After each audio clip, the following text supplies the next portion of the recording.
మన తండ్రి అయిన దేవుడు కుమారుని యేసుక్రీస్తు సదుపరిశుద్ధ శ్రేష్టమైన నామములో మీ అందరికీ వందనాలు తెలియపరచుకుంటున్నాను. ప్రియులారా, ప్రభు అయిన యేసుక్రీస్తు నామంలో మనమందరం కూడా ఈరోజు వరకే ఈ ధర వరకే ఈ రీతిగా ఉన్నందుకు, ఈరోజు వరకు ఈ ధర వరకు మన క్షేమముగా ఉన్నందుకు ఆ దేవాది దేవునికి హృదయపూర్వకమైన వందనం తెలియపరచుకుందాం. ఆ దేవాది దేవునికి హృదయపూర్వకమైన కృతజ్ఞతలు తెలియపరచుకుందాం. దేవుడు గొప్పవాడు, ఉన్నవాడు, జీవగల దేవుడు, శక్తిగల దేవుడు.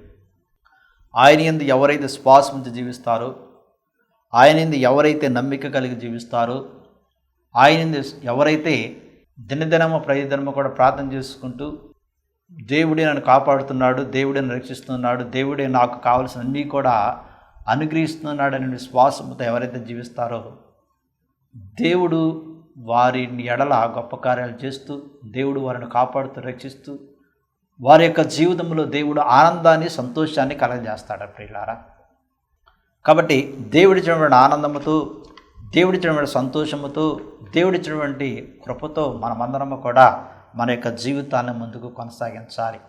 ఈరోజు మనము ఒక మంచి సందేశాన్ని విందాము, ఆలకిద్దాం. అదేమిటంటే ప్రియులారా, మరణము రహస్యమైనది. మరణము ఏంటంట? రహస్యమైనది. నిజముగా ఈ మరణం అనే దాని గురించి మనం తెలుసుకోగలిగితే, ఇహలోక జీవితం మన శాశ్వతము కాదు. ఇహలోక జీవితము ఎల్లప్పుడూ ఇప్పుడు మనం జీవించలేము. ఇహలోక జీవితం కొంతకాలమే ఉంటుంది. కాబట్టి మరణం అనేది ప్రతి ఒక్కరు కూడా సంభవిస్తుంది. మరణం అనేది ఎలా వస్తుందో, ఏ రూపంలో ఎవరికి తెలియదు. కాబట్టి మనము క్రీస్తు యేసుని విశ్వాసం ఉంచి, ఆయన నమ్మిక ఉంచి, ఆయన మీద ఆధారపడి మనం జీవిస్తాం. ప్రియులారా, ఒక్కొక్కసారి ఎవరైనా మరణిస్తే, ఎవరైనా చనిపోతే మనము వాడి దగ్గరికి వెళ్ళినప్పుడు, వారిని చూసినప్పుడు బాధ వేస్తుంది, దుఃఖం వస్తుంది, కొంతమందికి ఏడుపు వస్తుంది.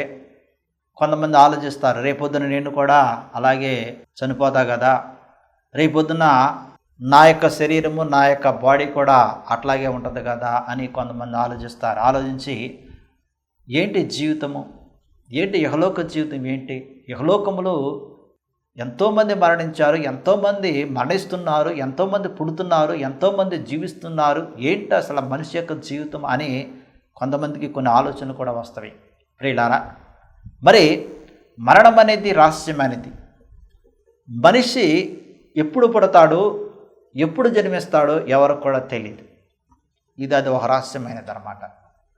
రెండవ రహస్యం ఏంటంటే, మనిషి పుట్టిన తర్వాత తన యొక్క జీవితాన్ని ఏ విధంగా కొనసాగిస్తాడు, తన యొక్క జీవితంలో ఎటువంటి మలుపులు, ఎటువంటి మార్పులు, ఎటువంటి సంభవిస్తాయని కూడా మనిషికి, మానవుడికి ఎవరు కూడా తెలియదు. అది కాలానుగుణంగా కొన్ని జరుగుతూ ఉంటాయి అన్నమాట. కాలానుగుణంగా మనిషి ఏం చేస్తాడంటే ఇహలోకములో జీవిస్తూ వెళతా ఉంటాడు. అది కూడా ఒక రహస్యమైనదే. తర్వాత మూడోది ఏమిటంటే, మనిషికి, మానవుడికి మరణం కూడా అది ఒక రహస్యముగానే వస్తుంది. మనిషికి, మానవుడికి మరణం కూడా అది ఒక రహస్యముగానే ఉంటుంది. అది చెప్పురాదు. మరణం అనేది ఎవరు కూడా చెప్పురాదు. అది ఒక రహస్యం. కాకపోతే కొన్ని సూచనలు వస్తాయి. ఏ విధంగా అయితే తల్లి బిడ్డని కనే ముందు ఆమెకి ప్రసవేదనలు వస్తాయో, ఆమెకి నిప్పులు వస్తాయో, ఒక 2 రోజుల ముందు, ఒక 3 రోజుల ముందు, ఆ రోజే ఎలాగ వస్తాయో, అదేవిధంగా మనిషి మరణించే ముందు కూడా కొన్ని సూచనలు వస్తాయి అన్నమాట. అవి మన పెద్దలు కూడా చెప్తూ ఉంటారు. రాత్రి నాకు ఆ కళ వచ్చింది, ఈ కళ వచ్చింది, ఇదిగో మరి వాళ్ళట్ట అన్నారు, వీళ్ళెట్ట అన్నారు, ఇగో నా ఆలోచన ఏంటి ఒకలాగా ఉన్నవి, ఏంటి నా తలంపులు ఏంటి ఒకలాగా వస్తున్నాయి, ఏంటి ఇలాంటి పిచ్చి పిచ్చి ఆలోచనలు వస్తున్నాయి అని కొంతమంది నిజంగా చెప్తానే ఉంటారు. ప్రియులారా, కొన్ని గ్రామాల్లో అయితే, కొన్ని పల్లెటూర్లో అయితే ఇగో కుక్క మరుగుతుంది, ఆ ఈదుల్లో మరుగుతుంది, ఈ ఈదుల్లో మరుగుతుంది, మరి ఎవరో చచ్చిపోతారేమో అన్నట్టు. నిజంగానే 2-3 రోజుల్లో, ఒక రోజుల్లో నిజంగానే ఆ ఈదులో కానీ, ఆ ఊరిలో కానీ, ఆ గ్రామంలో కానీ నిజంగానే చచ్చిపోతారు. అంటే జంతువులు కూడా పసిగడుతున్నారు మరణం గురించి. వాటికి కూడా తెలిసిపోతుంది. ఎందుకు తెలిసిపోతుంది ప్రియుల? జంతువులకి మరణం అనేది ఒక వాసన ఏమో, కుక్కలో తెలిసిపోద్దేమో. నా ఈదులో ఉన్న వాళ్ళు ఎవరో చచ్చిపోతున్నారు, నా ఈదులో ఉన్న వాళ్ళు పనుల్లో చచ్చిపో, కానీ నోరు లేవు, చెప్పలేవు కదా, చచ్చిపోతున్నారు అని కుక్కలకి పసిగట్టేసి వాసన వచ్చేసి అవి బహుశా అవి ఆ రాత్రంతా కూడా మురుగుతూ ఉంటాయేమో, ఆ 2 రోజులు మురుగుతూ ఉంటాయేమో, ఆ 3 రోజులు మురుగుతూ ఉంటాయేమో. ఇది వాస్తవం, ఇది నిజమే ప్రియులారా. అంటే మానవుడు ఈ భూలోకంలో చనిపోయే ముందు ప్రకృతి సంబంధమైనటువంటి కొన్ని సూచనలు కూడా జరుగుతాయి. ఈ ప్రకృతి సంబంధమైన సూచనలు ఎవరు జరిగిస్తారు అంటే దేవుడే ప్రియులారా, దేవుడే తెలియపరుస్తాడు. కాబట్టి మరణం అనేది కూడా అది ఒక రహస్యమైనది. కానీ ఇక్కడ మన క్రైస్తవులుగా దేవుని బిడ్డలుగా తెలుసుకోవాల్సింది ఏమిటంటే, మరణించే ముందు ఇహలోకములో జీవించే తరుణములో, ఇహలోకములో జీవించే విధానములో కొంతమంది చెబుతూ ఉంటారు, నేను చచ్చిపోయిన తర్వాత పరలోకానికి వెళ్తాను, నేను చచ్చిపోయిన తర్వాత దేవుని దగ్గరికి వెళ్తాను, నేను చనిపోయిన తర్వాత దేవుని సన్నిధానానికి వెళ్తాను అని కొంతమంది చెప్పేవాళ్ళు ఉన్నారు. నిజముగా చెప్పాలి అంటే, నిజముగా మరి తెలియపరచాలి అంటే, ఈ బైబిల్ గ్రంథం ద్వారా మరి కొంతమంది వ్యక్తుల యొక్క మాటల ద్వారా ఇప్పుడు వరకే ఒక యేసుక్రీస్తు ప్రభు మాత్రమే తప్ప ఎవరైతే ఈ భూలోకములో పుట్టి జీవించి మరణించారో, ఎవరైతే ఒక భూలోకములో పుట్టి జీవించి మరణించి ఈ భూలోకం నుంచి వెళ్ళిపోయారో వాళ్ళు ఇంతవరకు కూడా, అంటే భూలోకంలో జీవించే వారికి ఎవరికి కూడా నేను పరలోకములో వెళ్ళి ఉన్నాను, దేవుని యొక్క సన్నిధానంలో ఉన్నానని చెప్పిన వారు ఎవరు కూడా లేరు. ఎవరైనా ఉండారా? ఎవరైనా ఉండారా? అందుకనే మరణం అనేది ఒక రహస్యమైంది. దేవుడు మరణాన్ని ఒక రహస్యంగా ఉంచాడు, ఒక గోప్యంగా ఉంచాడు. మరణించిన తర్వాత బైబిల్ గ్రంథంలో ధనవంతుడు చనిపోయాడు, పేదరాజులు చనిపోయాడు. పేదరాజులు చనిపోయిన తర్వాత ప్రియులారా పరలోక రాజ్యానికి వెళ్ళాడు. యేసుక్రీస్తు ఉపమాన రీతిగా బోధించాడు, ఉపమాన రీతిగా యేసుక్రీస్తు తెలియపరిచాడు. అంటే యేసుక్రీస్తు ముందే చెప్పాడు, నువ్వు విశ్వాసముతో నమ్మికతో దేవుని భయభక్తులు విశ్వాసం కలిగి జీవిస్తే నువ్వు పరలోక రాజ్యములు వెళతాడని యేసుక్రీస్తు చెప్పాడు. అందుకనే లాజరు సమాధి దగ్గరికి వెళ్ళి యేసుక్రీస్తు ఏమన్నాడు? లాజరు చనిపోలేదు, నిద్రిస్తున్నాడు అన్నాడు. యోహాను సువార్తలో మనం చూసుకున్నట్లయితే లాజరు చనిపోలేదు, నిద్రిస్తున్నాను అన్నాడు. కానీ చనిపోయినటువంటి లాజరు దగ్గరికి వెళ్ళి యేసుక్రీస్తు ఏం చేశాడు? లేపాడు, సజీవంగా లేపాడు. ప్రియులారా మరి మరొక వచనంలో కూడా రాయబడి ఉంది, యేసుక్రీస్తు చెప్పినాడు యోహాను సువార్త 11వ అధ్యాయంలో, అందుకు యేసు పునరుత్థానముల జీవనే నాయన శ్వాస ఉంచువాడు చనిపోయినాడు బ్రతుకును అన్నాడు. చూడండి, నాయన శ్వాసం ఉంచి మరణించిన వాడు యేసుక్రీస్తు ఏమన్నాడు? వాడు బ్రతుకుని అన్నాడు. బ్రతికి నాయన శ్వాసించు ప్రతివాడు ఎన్నటికీ చనిపోడు అన్నాడు.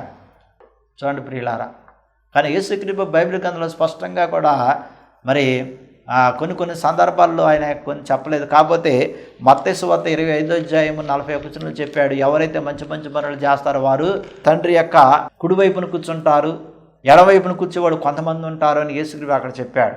ప్రియులారా మరి ఆయన సింహాసనం మీద ఆసీనుడైనప్పుడు మంచి గొర్రెలను మేకలను ఏర్పరుస్తాను అన్నాడు. మంచి చేపలను చెడు చేపలను ఏర్పరుస్తూ యేసుక్రీస్తు ఉపమానాల ద్వారా తెలియవచ్చాడు. కాబట్టి మరి ఇక్కడ యేసుక్రీస్తు కూడా ఏం చేస్తున్నాడు? అందుకు యేసు నేను పునరుత్థానముల జీవం నేనే, నాయన శ్వాసం ఉంచువాడు చనిపోయిన బ్రతుకును అన్నాడు. అంటే యేసుక్రీస్తు ప్రభు యొక్క మరణ యొక్క రహస్యము గురించి మనకు తెలియవచ్చాడు. అంటే మన ఇహలోకంలో బ్రతికున్నప్పుడు ఈ మరణ రహస్యం గురించి మనం తెలుసుకున్నట్లయితే, మరణ రహస్యం గురించి మనం ఎరిగి ఉన్నట్లయితే ప్రియులారా మనం చనిపోయినాడు, యేసుక్రీస్తు నామములో చనిపోయినాడు బ్రతుకుతామని తెలియపరిచాడు. అంటే యేసుక్రీస్తు మనకు ధైర్యం ఇచ్చాడు. ఇహలోకంలో జీవించే సమయంలో జీవించిన తరుణములు మనకు ధైర్యం ఇచ్చాడు. మనకు తెలిసిన వాళ్ళు చాలామంది చనిపోయారు, పెద్ద వాళ్ళు చనిపోయారు, పునీతులు చనిపోయారు, ఆధ్యాత్మికమైన జీవితాన్ని జీవించిన వాడు చనిపోయారు, తమ యొక్క జీవితాన్ని దేవునికి అంకితం చేసినటువంటి వాడు చనిపోయారు. ప్రియులారా ఎంతోమంది చనిపోయారు. కానీ చనిపోయినటువంటి వారు ఎవరైనా సరే నేను పలానా చోట వెళ్ళాను అని చెప్పినట్టు ఎవరు కూడా లేరు. కానీ బైబిల్ గ్రంథం ద్వారా యేసుక్రీస్తు ప్రభు యొక్క మరణ రహస్యాన్ని మనకు తెలియపరిచి, మరణం అనేది ఒక దొంగలా వస్తుంది, అది ఎప్పుడు వస్తుందో ఎలా వస్తుందో ఎవరికి తెలియదు, కాబట్టి మీరు మెలకువగా ఉండి జాగ్రత్తగా ఉండి ప్రార్థన చేసుకోండి అన్నాడు. ప్రియులారా మీరు మెలకువగా ఉండి జాగ్రత్తగా ఉండి ప్రార్థన చేసుకోండి అంటారు.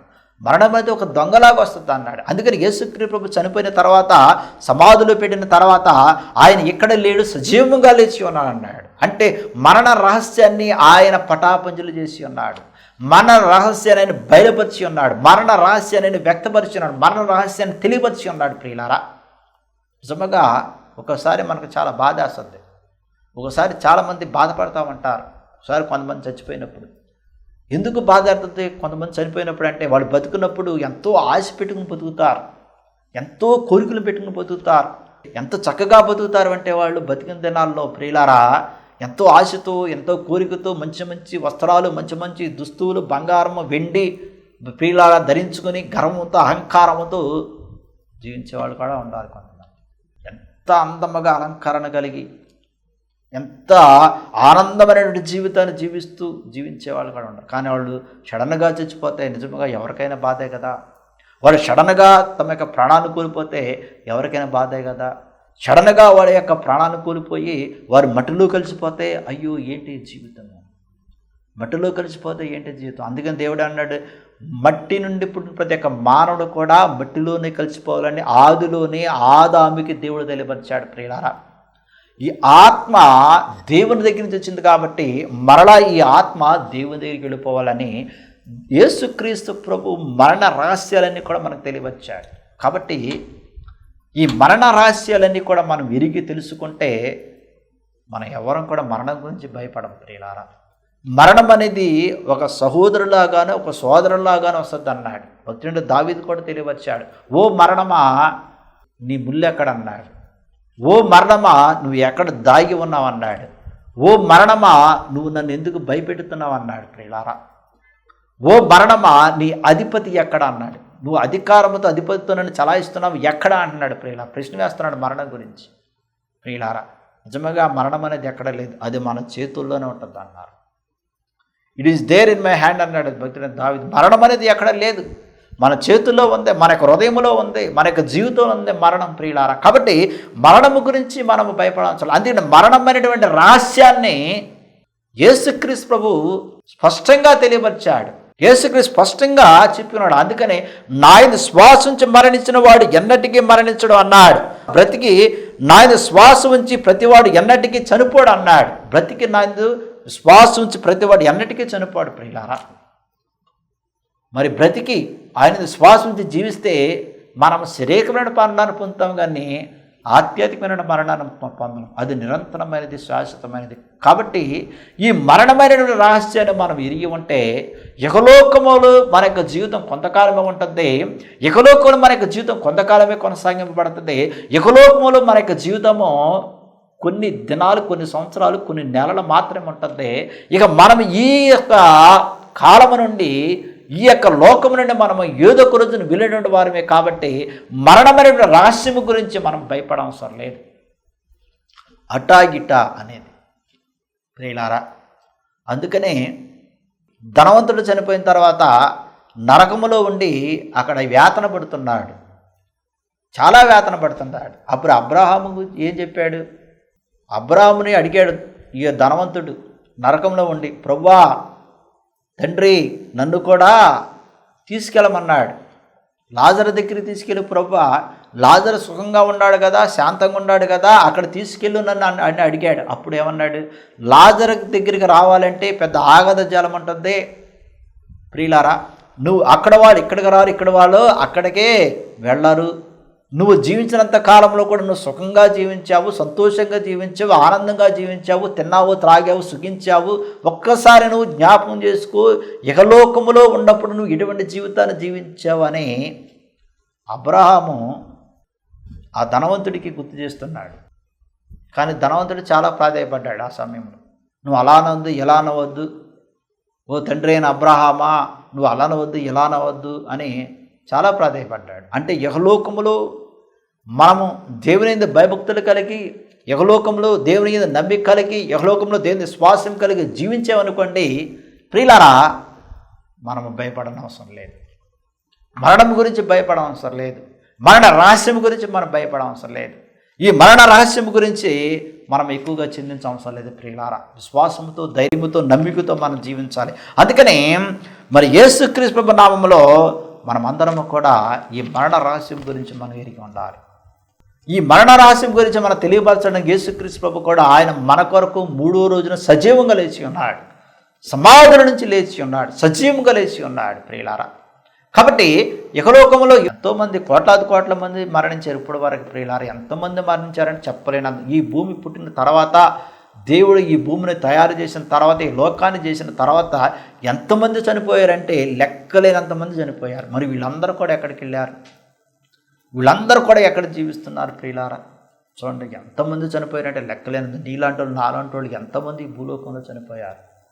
మరి దేవుడికి ఎంత రహస్యంగా ఈ మరణాన్ని ఉంచినప్పుడు కూడా మరణం గురించి కొన్ని విషయాలు మనకు తెలియపరిచి, ధైర్యపరిచి, మీరు విశ్వాసంతో జీవించండి, మీరు విశ్వాసంతో జీవించండి, మీరు భయపడవద్దు, మరణం గురించి భయపడవద్దు. ఓ మరణమా నీ ముళ్ళు ఎక్కడ అన్నాడు పుట్టిన దావీదు.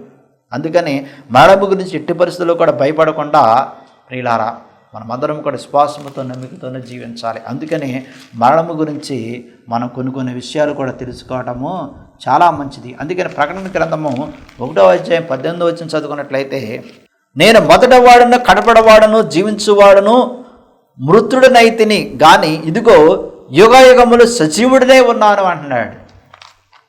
చూడండి, యుగయుగములకు సజీవుడినే అంటున్నాడు. ఈ మరణ రహస్యం గురించి మనం ఎరిగి ఉంటే, మరణ రహస్యం గురించి మనం తెలుసుకున్నట్లయితే దేవుని యొక్క నామములో మనము కూడా మరణాన్ని జయించి క్రీస్తు యేసు నామములో సజీవముగా ఎప్పుడు ఎల్లప్పుడు జీవిస్తాం, శాశ్వతముగా జీవిస్తాం. అందుకని యేసుక్రీస్తు ఏమన్నాడు? మీరు శాశ్వతమైన వాడి గురించి ప్రాధాయపడండి, అశాశ్వతమైన వాడి గురించి మీరు ప్రాధాయపడద్దు అన్నాడు. అశాశ్వతమైనవి ఇహలోక సంబంధించినవి, అశాశ్వతమైనవి ఇహలోకములో ఉన్నటువంటివి, అశాశ్వతమైనవి ఇహలోకమైనటువంటి వస్తువులు కానీ దుస్తువులు కానీ ఏవైనా సరే ప్రియులారా ఇహలోక సంబంధమైనవి. కానీ శాశ్వతమైనది దేవుని యొక్క రాజ్యం, నిరంతరము ఉండేది. అందుకనే ఇక్కడ యుగయుగములకు సజీవుడనే ఉన్నాను అన్నాడు. యుగయుగములకు ఆయన సజీవుడు దేవుడు కాబట్టి ఆయన సజీవముగా ఉన్నాను అన్నాడు. ప్రియులారా, ఆయన కొన్ని వేల సంవత్సరాల క్రితమే మరణించి మన కొరకు సజీవముగా లేచినప్పుడు కూడా ఆయన తనకు వాక్కుదారం చేస్తుంటే యుగయుగములు అన్నాడు. ప్రియులారా, తరతరముల వారికి నివాస స్థలాలను ఏర్పాటు చేశాను మీకు అన్నాడు, తరతరముల వారికి. అందుకని నేను మీకన్నా ముందుగా వెళుతున్నాను అన్నాడు. యేసుక్రీస్తు తనకు శిష్యులు చెప్పి ఉన్నాడు, నేను మీకన్నా ముందుకు ఎందుకు వెళుతున్నానంటే మీ కొరకు స్థలాలను ఏర్పాటు చేయడానికి అన్నాడు. మరణించిన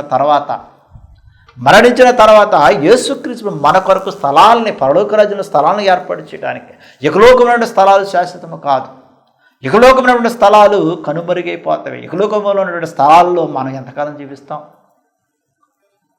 జీవిస్తాం ప్రియులారా? ఎన్ని సంవత్సరాలు జీవిస్తాం? మనిషి యొక్క జీవితము ఇహలోకములో ఎన్ని సంవత్సరాలు ఉంటాయి? కీర్తన గ్రంథంలో స్పష్టంగా రాయబడి ఉంది, 60 సంవత్సరాలు, 70 సంవత్సరాలు, అధిక బలం ఉన్న ఎడల 80 సంవత్సరాలు. 80 సంవత్సరాలు జీవించినప్పుడు కూడా ఆయుషము దుఃఖమే అన్నాడు. ఈరోజు నీకు ఎంతమంది దుఃఖపడతలేదు, ఎంతమంది ఆవేశపడతలేదు? 80 సంవత్సరాలు వచ్చేసరికి 80 సంవత్సరాలు జీవించడం ఈ రోజుల్లో మరి చాలా కష్టమవుతుంది. ఎవరో ఎక్కడో జీవిస్తున్నారు ఈ రోజున ప్రియులారా. 80 సంవత్సరాల వరకు ఇహలోకములు మనల్ని జీవించడానికి ఎవరైనా సహాయపడుతున్నారా? ఎవరైనా ఉంచుతున్నారంటే ప్రియులారా 60, 65, 70 వచ్చేసరికి ఎప్పుడు పోతారని చూసేవాడు ఈ రోజులు ఎక్కువ మంది ఉంటారు. 70, 75 వచ్చేసరికి ఎప్పుడు చచ్చిపోతారా? ఈ సంవత్సరం చచ్చిపోతారా? వచ్చే సంవత్సరం చచ్చిపోతారా? ఏ నెల చచ్చిపోతారని చూసేవాడు కూడా ఉంటారు. ఈరోజు కన్న బిడ్డలు, కూతుళ్ళు, కొడుకులు కూడా ఈ రోజుల్లో చూసేవాళ్ళు ఈరోజు చాలామంది ఉన్నారు ప్రియులారా. సమాజం అలా మారిపోయింది. ఎవరి యొక్క జీవితాలు వారివి ప్రియులారా. తల్లి లేదు, తండ్రి లేదు, బిడ్డలు లేరు, రక్త సంబంధం లేరు, ఎవరు లేరు, ఎవరి జీవితం వారిదే. కాబట్టి ఇహలోకములో మన యొక్క జీవితం శాశ్వతము కాదు. ఇహలోకములో మనం ఎన్నో సంవత్సరాలు జీవించు. మన తాతలు జీవించారు, మన ముత్తాతలు జీవించారు, మన ముత్తాతలు జీవించారు, మన వంశపరంలో ఉన్న ఎంతోమంది జీవించారు. దేవుడు చూడండి మన వంశాన్ని ఎలా అభివృద్ధిపరుచుకుంటూ విస్తరింపు చేసుకుంటూ వచ్చాడు ప్రియులారా. మరి మన పితరులు జీవించారు, 100 సంవత్సరాలు జీవించారు, 962 సంవత్సరాలు జీవించినటువంటి వారు ఉన్నారు ప్రియులారా. 300 సంవత్సరాలు జీవించినటువంటి వారు ఉన్నారు, 500 సంవత్సరాలు జీవించినటువంటి వారు ఉన్నారు ప్రియులారా. దేవుడు ఎందుకని కాలాన్ని బట్టి మన సంవత్సరాన్ని కుదించాడు అంటే కాలాలు సమయాలన్నీ కూడా దేవుని కాదంలో ఉన్నాయి. కాబట్టి సమయము లేదు, దానిని సద్వినియోగపరచుకోండి. దేవుడిచ్చినటువంటి దినాలలో, దేవుడిచ్చినటువంటి రోజుల్లో, దేవుడిచ్చిన నెలలో, దేవుడిచ్చిన సంవత్సరాలలో మనం ఆయన శ్వాసం నుంచి ఆయన నమ్మిక జీవిస్తే పరలోక రాజ్యంలో మనం ప్రవేశిస్తాము. లేకపోతే పరలోక రాజ్యంలో మనకు స్థానం అనేది లేదు. అందుకని మన యేసుక్రీస్తు నామములో మనమందరము కూడా మరి క్రీస్తు యేసు నామములో మనమందరము కూడా ఆయన శ్వాసం నుంచి జీవిస్తే ఈ మరణమైన రహస్యాన్ని మనం ఎరిగి ఉంటాం. ఈ మరణమైన రహస్యాన్ని మనం తెలుసుకోగలుగుతాం. ఈ మరణమైన రహస్యము ఇప్పుడు మనకు బయలుపరచబడుతుందంటే మరణించిన తర్వాతే తెలుస్తుంది. మనం పరలోకానికి వెళ్ళామా, నరలోకానికి వెళ్ళామా. కానీ బైబిల్ గ్రంథము ద్వారా యేసుక్రీస్తు ఏం చెప్పాడు?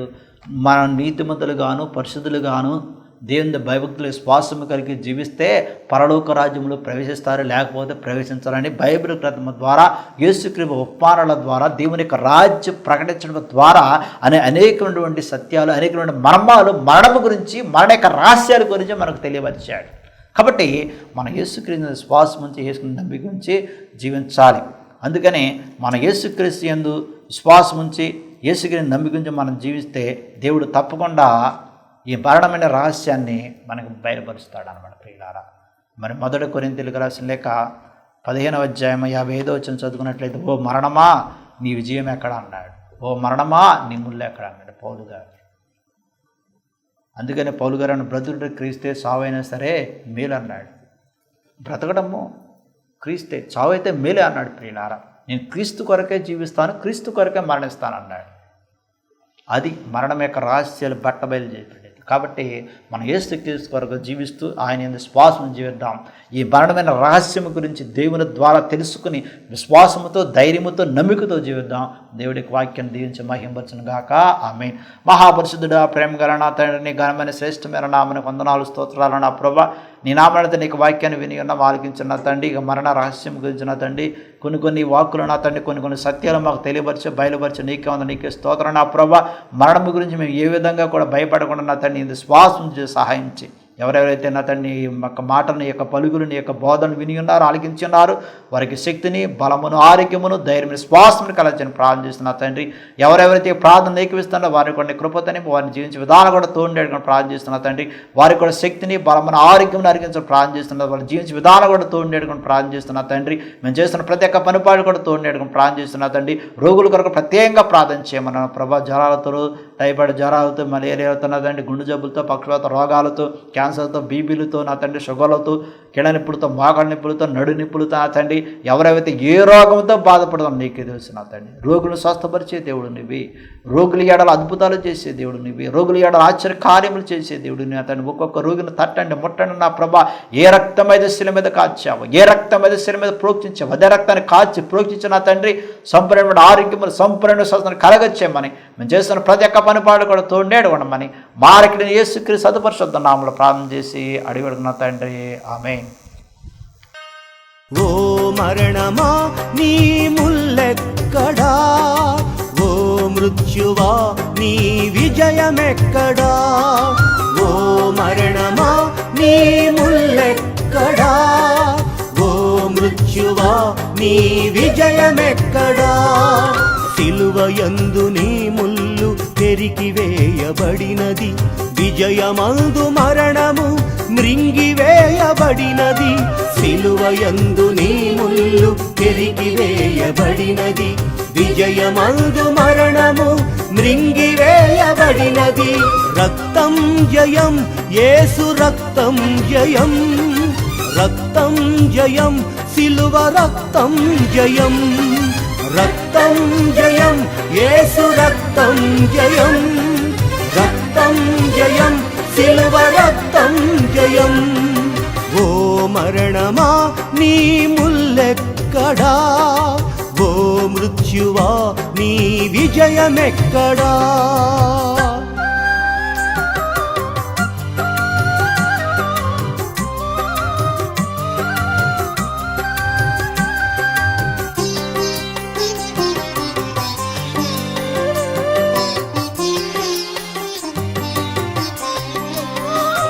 ఒక్క మనుషుని ద్వారా సంక్రమించావు, వేరొక మనుషుని ద్వారా నిష్క్రమించావు.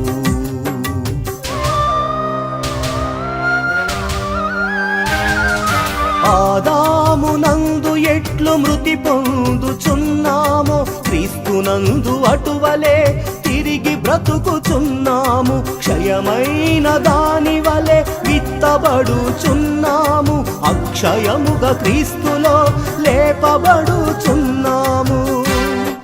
ప్రథమ ఫలము క్రీస్తే, వారసులము మేమే. ప్రథమ ఫలము క్రీస్తే వారసులము మేమే ఓ మరణమా నీ ముల్లెక్కడా ఓ మృత్యువా నీ విజయమెక్కడా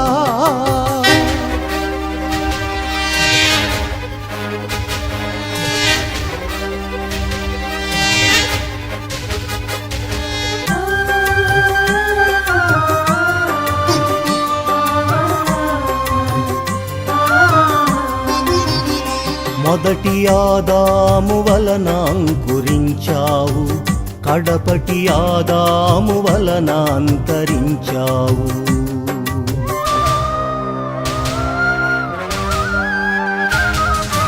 ఘనహీనముగ ఎట్లు కనులు మూయుచున్నాము మహిమాన్విత లోకములో కనులు తెరచుచున్నాము ప్రాకృత దేహములుగా విత్తబడుచున్నాము ఆత్మదేహధారులమై లేపబడుచున్నాము జీవించు ప్రాణి ఇతడే జీవింపచేయు ఆత్మతడే జీవించు ప్రాణి ఇతడే జీవింపచేయు ఆత్మతడే ఓ మరణమా నీ ముల్లెక్కడా ఓ మృత్యువా నీ విజయమెక్కడా ఓ మరణమా నీ ముల్లెక్కడా ఓ మృత్యువా నీ విజయమెక్కడా సిలువయందు నీ ముల్లు పెరికివేయబడినది విజయమందు మరణము మృంగివేయబడినది సిలువయందు నీ ముల్లు పెరికివేయబడినది విజయమందు మరణము మృంగివేయబడినది రక్తం జయం యేసు రక్తం జయం రక్తం జయం సిలువ రక్తం జయం రక్తం జయం యేసు రక్తం జయం రక్తం జయం సిలువ రక్తం జయం